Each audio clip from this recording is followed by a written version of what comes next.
When you see these towns, you see these thugs being thrown into the back of a paddy wagon. You just see them thrown in, rough. I said, please don't be too nice. Like when you guys put somebody in the car and you're protecting their head, you know, the way you put their hand over. Like, don't hit their head, and they've just killed somebody, don't hit their head. I said, you can take the hand away, okay?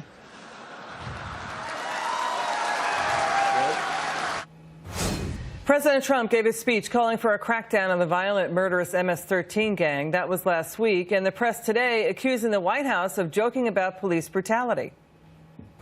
You said that the president was joking about his comments, putting suspects' heads, telling police officers they shouldn't cover their heads and putting them in the car. Was he making a joke about police brutality?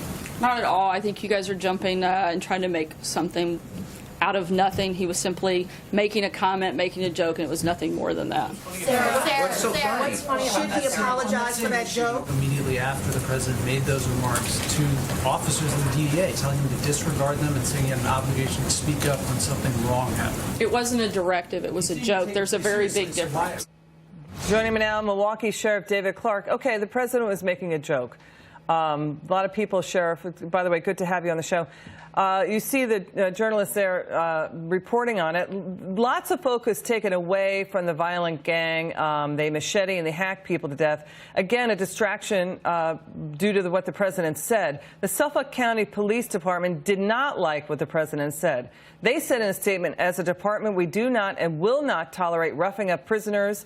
You know, we have a number of law enforcement officials not liking what the president said, making a joke about it. Do you think it's okay that he made a joke about police brutality? Well, first of all, let's unpack this a little bit. President Donald Trump would never suggest, he would never put up or tolerate unethical or unlawful behavior from any law enforcement officer. What I got out of that, and I have to suspend my sensibility to think that he was encouraging that sort of behavior from a law enforcement officer. But when he said, when you see them thrown into the back of a police car or into the back of a paddy wagon, you know what that usually means to me? That person is resisting arrest. And when that happens, law enforcement officers are allowed to use all reasonable force to get them under control and into custody. So that's what I took out. Yeah, Sheriff, it's a split story, right? We have the violent MS-13 gang, again, basically wreaking havoc across Long Island and they're active in 40 states. The president is moving forward to stop more people from being brutalized by this vicious gang. A lot of people applauding the president. But then you have, you know, again, the joke that was made, and it brings up images, and the people remembering what happened with Freddie Gray being thrown in the back of that van in Baltimore. I'm just saying that that's what is happening. The president making a joke, and now the focus is on the joke.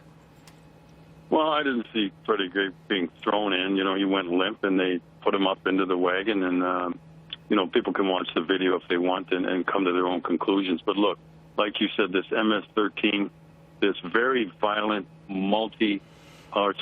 transnational gang that has infiltrated the United States, they're involved in murders, rapes, robberies, drug distribution, human trafficking, and all the left media can do is take the focus off of that transnational gang and try to involve themselves in some minutia, really, when it comes to that sort of thing. So, you know, I tell people, get a grip. Look, let's get back to what matters here when it comes to the law enforcement and the tough thing that they have going on right now with MS-13. President Donald Trump has made it abundantly clear he is going to get his arms around the havoc being wreaked by criminal, illegal aliens in the United States, and it is high time that he does it. And it's very refreshing for me that we now have a president who supports law enforcement officers instead of berating them at every chance that he gets, like his predecessor, President Barack Obama, former President Barack Obama. Sheriff David Clarke, we love having you on the show. Please